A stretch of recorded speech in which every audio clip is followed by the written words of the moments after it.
When a seasoned staffer named Brian Murphy had brought warnings of Russian interference into the 2020 election, his lawyers say acting Secretary of Homeland Security Chad Wolf acted decisively. Um,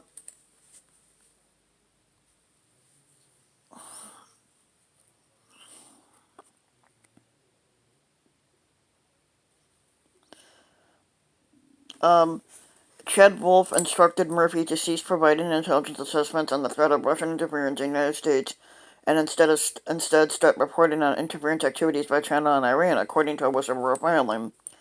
Um, Wolf stated that these instructions specifically originated from the White House National Security Advisor Robert O'Brien. When Murphy persisted, Wolf repeated that such information made the fat ass look bad and told him to hold it. When he still didn't stop, Wolf had demoted him. Murphy's allegations have not been independently substantiated, though they were delivered under penalty of perjury. When Murphy was reassigned in July, he was blamed for DHS's collecting information on reporters, though he insisted he was not at fault. He also claims that Wolf admitted that there was no merit to the claims. His account does, however, match what happened next.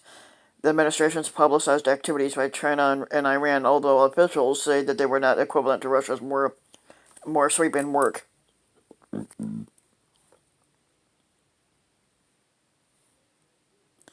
Moreover, though, the claims fit a pattern here in the Trump and the Fattest 45 administration, which runs through the reporting in Bob Woodward's new book, Rage, including about attempts to muzzle Anthony Fauci during the coronavirus pandemic. Faced with problems the White House could choose to deal with head on, or it could dismiss them. Instead, the administration has tried to cover them up. The administration's approach seems to be what America don't know can't hurt them. The problem is that Americans are more likely to find out, and that often these problems really can hurt them, like 190,000 of them dead from the coronavirus and counting. For example, the U.S. government has several ways to deal with the threats of Russian interference, and the fat ass could pressure Russia to stop, but this might or might not be effective, but it can't be less effective than ignoring the problem. The federal government could warn the public about interference and work to harden the election systems, or the fat ass could work to convince the public plausibly that such interference is simply not a big deal. Instead, the administration has opted for a strategy of concealment. Murphy's account is disturbing not only because it is so frank about the administration's motivation, but that particular information about Russian actions would be politically damaging, but also because this consideration was allowed to eclipse national security concerns. And Murphy informed Wolf that he would not comply with these instructions, as doing so would put the country in substantial and specific danger. That the filing states, while intelligence agencies are prone to abuse and misuse, the point of having them is so that they will provide information, both good and bad, to policymakers. And intelligence community has to tell leaders things that they don't want to hear, but past administrations have been guilty of cherry-picking intelligence that they agree with and ignoring information that they don't, as in the George W. Bush's administration's justification for starting the war in Iraq. Murphy alleges something different and arguably worse. An administration that doesn't even want to hear things if they don't confirm what it already believes. Many top officials at DHS are serving in an acting capacity rather than with the Senate confirmation, which Fat Ass 45 has said he likes because then they're more dependent on him. It's like they wondered what they would be able to cherry of challenging his beliefs. Woodward reports that because of Fat Ass 45's refusal to grapple with Russian intelligence, Dan Coats, the Director of National Intelligence, that from 2017 to 2019, continued to harbor the secret belief that one had grown rather than lessened, although unsupported by intelligence proof that Vladimir Putin had something on Fat Ass 45. Yet Russia is just one of several areas where the White House has preferred to keep its head in the sand, or better yet, to keep the American public's head there.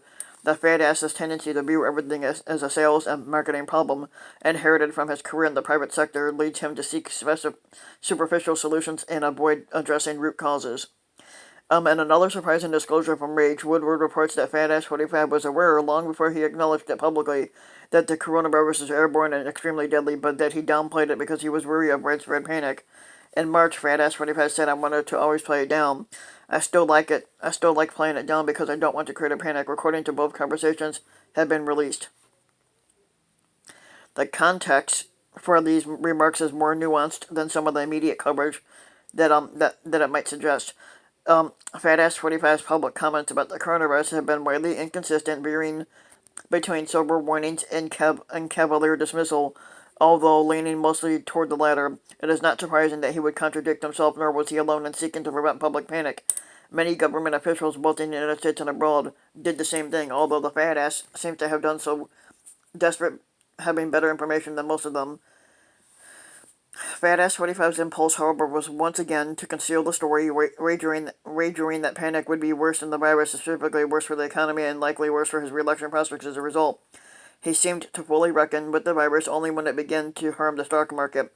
The fat ass mistakenly believed that he could preserve the economy without first beating the virus, but months of hard experience have suggested that there will be no full recovery without better control of the pandemic.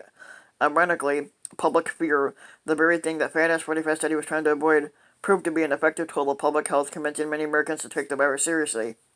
Nonetheless, the administration has repeatedly tried to pull Fauci, a trusted and serious messenger, out of the spotlight. In the middle of the summer, Fauci suddenly disappeared from television, reportedly because the White House refused to grant him permission to speak. Politico reported yesterday that the Department of Health and Human Services has recently tried to prevent Fauci from discussing the risks of the coronavirus with children, or for the children anyway. The administration has pushed hard and largely unsuccessfully for schools to reopen in person this fall. Fighting the root causes is hard. Finding a way to paper over the problem is much easier, at least in the short term. The problem is that eventually the public finds out. Keeping Fauci from speaking about the dangers to children may temporarily put off public awareness, but eventually the health effects will come out, just as downplaying the virus in February and March did not prevent it from ravaging the U.S. and likely made it worse. And just as trying to keep a lid on intelligence about Russian interference, it didn't want to prevent it from leaking. A crack sales strategy will get you only so far with a bum product. Yeah, but we know he's living in denial. He doesn't, basically, he didn't want, he wanted to, he basically downplayed it because he didn't fucking give a shit.